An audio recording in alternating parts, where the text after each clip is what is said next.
Hey everyone, Stephen here, and in today's video I'm going to be giving you 5 tips that I feel will make you a better performer. If that sounds interesting, just keep watching.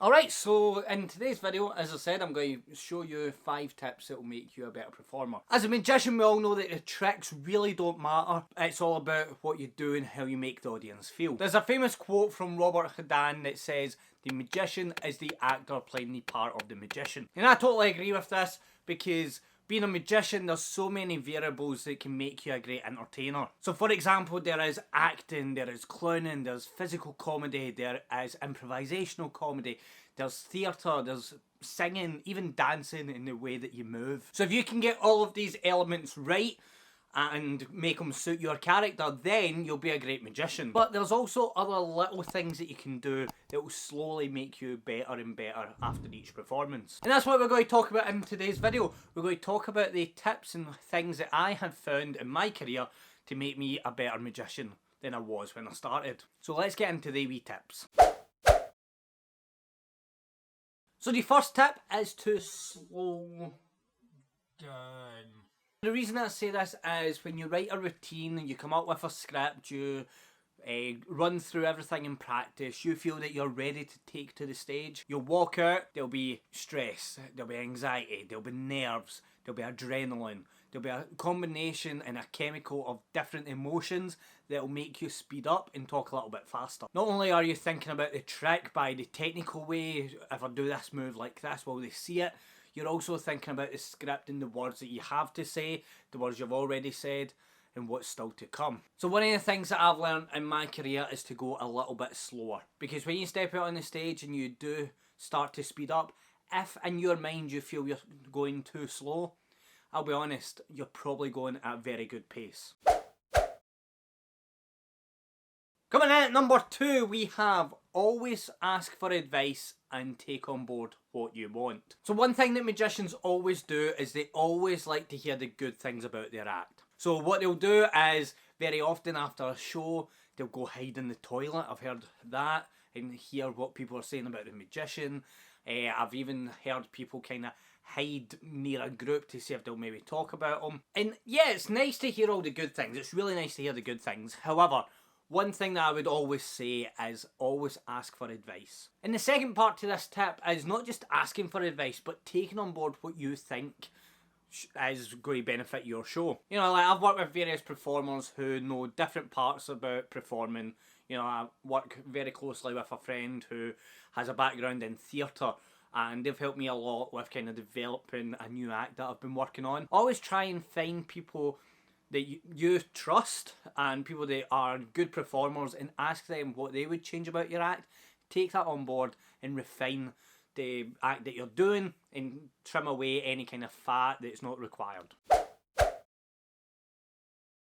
Coming in at number 3, we have watch yourself back. Now, one thing that magicians really don't like doing is watching themselves back in a live performance. So what I do is I record my act, and then I'll watch it back and see things that I've said, things that I've done that maybe got a laugh. But also I look at the negatives. I look at things that have maybe not went the way that they should have. I'll make notes on that. I will then take that advice and apply it to the next performance and see if that gets any better. Recently I done a show called The Delusions of Grandeur, and it was a multi-person magic show. As part of that show, I had paid a production company to come in and record the show from multiple angles. Recently I got the video back and I have watched through it. Now, my act was by no way perfect. It was good, it was great, it was like, I'm proud of it, but there was a couple of slight wee things that could have changed that would take it from here to here. And in John Guastaferro's book, 1 Degree, he always talks about going that 1 degree a little bit more. And if I never watched that back, I wouldn't know what I can apply to my next show, and I wouldn't know how to make my act better. As much as it's not great to watch yourself back, and it can be a bit awkward, the more you do it, the better you get at analysing yourself from the audience point of view. So I always do recommend watching yourself back, making notes on what you've saw, things that you liked, things you didn't like, and things that you could possibly improve. Alright, so we're going to get into number 4 in a wee second, but we're going to change the scene a little bit, so let's go over to the other part of the office. Alright, so number 4 would be to take a step back. Alright, so the reason that I've brought you here is to show you something a little bit different and try and explain this point visually and using the things around me. So when I say step back, one of the things that a lot of magicians do is they submerge themselves in the magic bubble. And one thing that I realised when I was like 22, 23 is to become a better performer, I took a step back from magic and I kind of stopped trying to be a magician all the time. So the reason I brought you here is because you'll see there's various things that represent my hobbies and interests. For example, I love professional wrestling, so I take days off from doing magic and I'll go and watch a wrestling show or I'll watch a pay-per-view. As well as that, I do love collecting wrestling figures. I have countless of these are called pop figures and they're various different wrestlers. You know, we've got Hardy Boys, we've got The Shield, we've got Kevin Owens. As well as that, you'll see I like music, so I've got a poster from one of my favourite bands, which is Boyce Avenue, and here I have a gold label signed Linkin Park print. As well as that, I love comedy, so one of the things that I've got here is the Lego set for Friends, because I love stand-up comedy. Got a couple of wrestling figures, wrestling DVDs. Now this isn't to kind of show you what I've got and like show off my collection and my other hobbies. The whole point of this section is to let you know that taking a step back and having interests elsewhere, you can apply that into magic. In 2017 I went to work with a magician called Marvellous Matthew Wright. I went out to Spain to work with him for a week and we worked on my show and we came up with the name The One Trick Wonder. And the way that we came up with that name was, I love one hit wonders.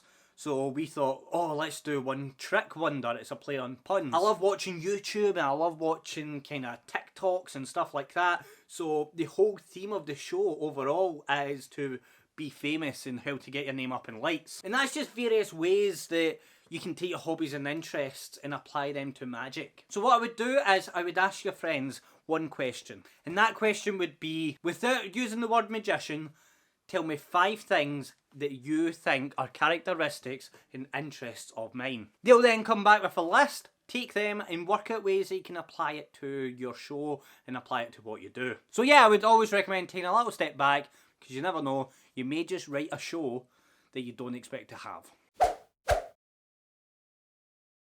Coming in at number 5, we have show up. So what do I mean by this? I mean show up to shows, show up to lectures, show up to meetups and jam sessions and hang out with other magicians and entertainers. So one thing I love to do is to go and watch, just sit and watch another performer. Whether it is comedy, magic, burlesque, dance, juggling, anything like that, I always enjoy watching other performers because it will inspire me, it will allow me to watch them and go, I like the way they done that, so how can I apply that to my act? I'm not talking about go and watch and steal the whole act. What I'm saying is go and look at what they do, how they do it, and think about things that you can do as well. So always turn up because you never know, you may watch a lecture on kids magic that may not be what you're into, but there might be a little golden bit of information hidden within that lecture. I'm always a big fan of the phrase that business is done at the bar, and what I mean by that, it's a phrase I heard from wrestling, and it basically means all your relationships